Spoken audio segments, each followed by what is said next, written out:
தெரிகின்றதா? யாருனே தெரியலமா, விளக்கமா சொன்னா தெரிஞ்சுக்கிறோமா நானு.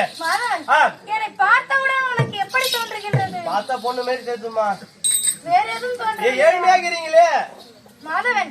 இருந்தாலும் நான் யார் என்று தெரியுமா? யாருமா நீங்க? துரபதேயத்தை ஆண்டு வரக்கூடிய பாஞ்சால மன்னருடைய மகன் தான். பாஞ்சால மன்னருடைய மகளா நீங்க? ஆமாமப்பா. சரிம்மா. என் பெயர் என்ன தெரியுமா? என்னமா பேரு? என் நாட்டின் பெயரை குறித்து என்னை திரௌபதி என்றும் என் தந்தையின் பெயரை குறித்து அப்பாவின் பெயரை குறித்து என்னை பாஞ்சாலி என்றும் அழைப்பார்கள். பாஞ்சாலி நல்லதுமா.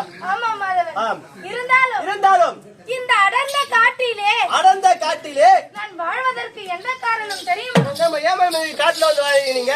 எங்களுக்கு பங்காளியாக விளங்கக்கூடிய துரியனானவன் எங்கள் வாழ்வின் மீது பொறாமை கொண்டு எங்களுடைய நாடு நகரம் அனைத்தையும் அபகரித்துக் கொண்டான்.